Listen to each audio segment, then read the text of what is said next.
그래서 세 분이 인위적으로라도 재판관이 무언가를 찾을 가능성도 있다라고 말씀하셨는데 거기엔 동의를 안 하시는 거죠, 두 분은. 근데 각하, 아까 이제 이용 의원이 제안해 준 그 부분인데 각하 또는 기각이 어떤 사유 때문에 일어날 수 있을 거라고 보세요?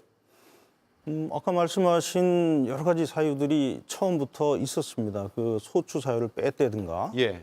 이런 게 그 이제 절차 각하 문제 사이에 지난주에 다뤘던 예. 거 말고 그거 말고 지금 예. 여러 가지 그 사유들을 계속 다루고 있는 것이죠. 그리고 이제 각하의 결론이 저는 나올 거라고 생각을 하고요. 만약에 각하가 안 나와도 한 4분 정도는 기각 쪽에 서고 계신 것 아닌가라는 게 예. 여러 가지 이 정황으로 봤을 때 특히 예. 특히 헌재에서 결정을 안 내리는 건지 못 내리는 건지 거기에 대한 전망을 해보면 지금 만약에 결정을 내릴 수 있으면 우리 총리님 결정처럼 결정을 하시면 되거든요. 뭐 몇 대 몇이든 간에 예. 결정들을 하셔야 되는데 이걸 인위적으로 8대 0으로 어느 쪽으로 맞추기 위해서 지금 하는 게 아니고 예상컨대 쉽게 말씀드리면 인용 의견 6분을 확보를 못했다. 예. 그렇게 생각을 합니다. 예. 제가 이제 드리고 싶은 질문 내용은 5가지 정도의 쟁점으로 추려서 본다고 하면 기각이 될 것 같으면 뭐 위헌성이나 위법성은 있지만 앞서 이제 한덕수 총리 때처럼 파면에 이를 정도는 아니다라거나 이런 결론들이 몇 가지 쟁점에서 나올 수 있다는 말씀이세요?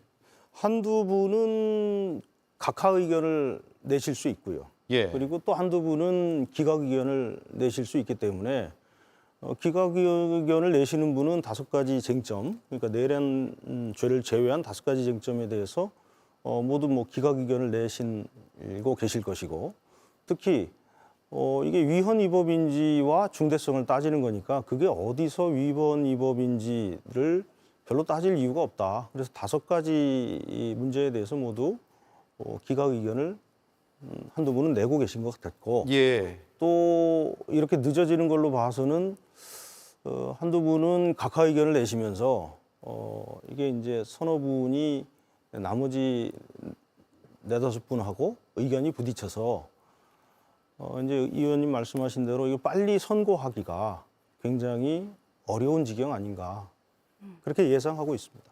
예. 저는 이제 그 지점과 관련해서 그 평의 판결 과정에서 어떤 쟁점에 대한 판단 또는 결론에 대한 판단에서 이견이 있다라기보다는요. 그 선고 자체를 어떤 지연시키고자 하는 어떤 움직임들이 혹시 있지 않나라고 하는 국민적 공분에 저는 상당히 좀 공감을 하는 부분이 있고요. 각하나 기각을 주장하는 측에서 그 장외에서 시중에서 얘기하는 부분들은 제가 누차 말씀드리지만 법률의 영역에서 가능하지 않은 주장들입니다. 오늘 이 자리에서도 지 교수님조차도 어떤 뭐 늦어지니까 이럴 것이다 이렇게 추측성 말씀만 주시지 구체적으로 어떤 각하 사유, 어떤 기각 사유를 말씀을 못 주시는 거거든요. 제가 기각될 수 없는 이유를 좀 말씀드려보면 크게 3가지입니다. 탄핵 소추 사유 자체가 인정이 안 된다? 이거 생각하기 어렵습니다. 다 객관적으로 전 국민이 받고 전 세계인들이 다 받지 않습니까? 그 사유 자체를 인정하지 못하겠다? 어떤 재판관들이 용감하게 그렇게 판결문 쓰겠습니까? 못 쓴다라고 생각을 하고요. 이 위반의 내용들이 뭐냐면요. 헌법에서 가장 중요하게 생각하는 그 제도와 가치들을 다 허물어뜨렸다라고 이렇게 평가를 하고 있거든요. 윤석열 정부 검찰이 공소장에서 그렇게 명시하고 있습니다. 예를 들면 사법제도, 의회제도, 정당제도, 선거관리제도, 국민주권제도. 헌법에서 이거 하나라도 빠지면 정말 헌법의 가치가 허물어지는 건데 이런 여러 가지 헌법적 핵심 가치가 무너졌다, 파괴하려고 하는 행태였다라고 하는 것이거든요. 2번째는 박근혜 탄핵 결정문 잘 보시면 박근혜 당시 대통령이 이러저러한 국정농단을 했던 행위 자체도 문제지만 그 행위 이후에 이런 부분들에 대해서 사과 표명을 하고 수사 과정 다 수용하겠다라고 하고 뭐 이런 얘기들을 다 했지만 다 그게 거짓말이라는 게 다 확인됐습니다. 사과도 진정성이 없었다. 그리고 수사받겠다고 해놓고 수사 다 거부하고 압수수색 거부하고 이런 부분들이 박근혜 탄핵 결정문에 명시가 되어 있고요. 이런 것들을 보건대 헌법 수호 의지가 없다라고 하는 것을 파면의 중대한 사유로 또 기재를 해놨어요. 예. 그런데 지금 윤석열 어떻습니까? 계엄 내란 일으키고 나서 그 이후에 여전히 한 번도 반성하다는 그런 말 없고 계속 계엄에 강변을 합니다. 정당성을. 예. 그리고 심지어 법적 정치적 책임지겠다라고 수차례 밝혔지만 어땠습니까? 법원에서 적법하게 발부한 체포영장 엄청나게 거부를 했지 않습니까? 그리고 해명하는 내용들이 다 거짓이에요. 이런 부분들을 보건대 헌법 수호 의지가 없다라고 하는 것을 피할 수가 없습니다. 마지막으로는요. 만약에 각하 기각이 돼서 윤석열이 다시 대통령으로 복귀한다라고 해보면 어떤 상황이 연출될까?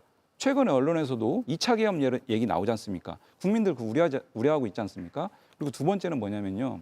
대통령의 복귀를 하면요. 사상 초유의 현직 대통령이 내란죄라고 하는 국가를 상대로 하는 이런 내란죄 피고인으로서 재판을 계속 받아야 돼요. 이건 불소추 특권이 적용되지 않습니다.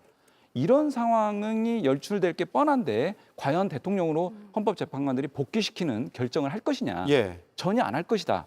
예. 이렇게 자, 생각합니다. 기각사